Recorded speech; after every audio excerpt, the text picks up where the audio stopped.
J'ai un soir senti une urgence parce que ce que je partageais sur les réseaux sociaux et dans les textes que je publiais sur mon blog, à l'époque j'étais encore journaliste, n'était jamais d'ordre personnel. Et là, j'ai senti qu'il fallait absolument que je dise cette vérité, à savoir que ça faisait des années que j'enchaînais des périodes de régime avec des périodes de lâchage plus ou moins long, que finalement j'avais jamais une relation tranquille avec l'alimentation. C'était toujours sous contrôle ou bien out of control, comme disent les Anglais.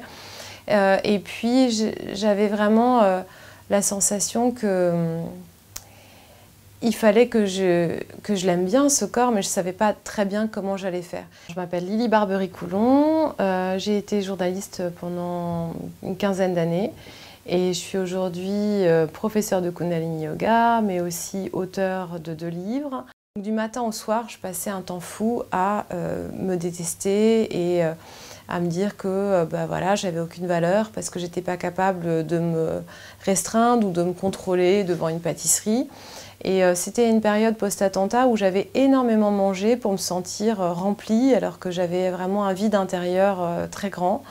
Voilà, le livre il a commencé à ce moment-là parce que suite à cette publication d'articles qui s'appelait « Comment je me suis disputée avec mon corps », j'ai reçu un nombre incroyable de messages privés de femmes qui, mais vraiment des centaines et des centaines de messages qui, suite à ce post qui a été très partagé, m'ont dit ressentir la même chose. J'ai mis quelques mois avant de passer à l'action et j'ai eu un premier éveil de conscience lorsque je suis allée chez Olivier Rollinger, qui est un chef incroyable, qui m'a permis de me rendre compte que peut-être il n'y avait pas simplement les aliments dans l'assiette qui me nourrissaient, mais peut-être qu'il y avait autre chose dont j'avais besoin.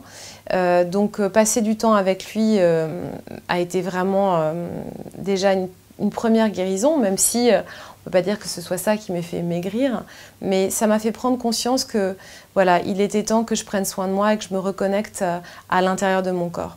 De fil en aiguille, et plutôt j'ai de cours de yoga en cours de yoga, puisque j'ai découvert à peu près le Kundalini Yoga à cette période-là.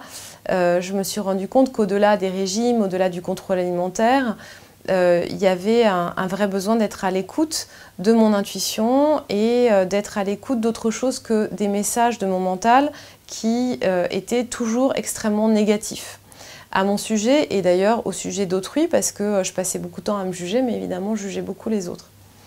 Donc voilà, j'ai pris des cours de Kundalini Yoga, un peu, beaucoup, et j'ai eu un choc en fait en testant ce yoga, parce que je me suis aperçue que pendant 1h30 je pouvais ne penser à rien, c'est-à-dire neutraliser mon mental, le mettre en mode off, et pour autant voilà, ressortir avec une joie et un sentiment d'amour profond pour moi.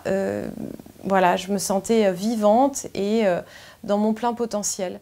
La haine du corps, elle concerne énormément de gens. Moi, c'est ça qui m'a vraiment frappée. Et donc, dans l'alimentation, alors certains voilà, détestent leur corps alors qu'ils n'ont pas de problème avec l'alimentation.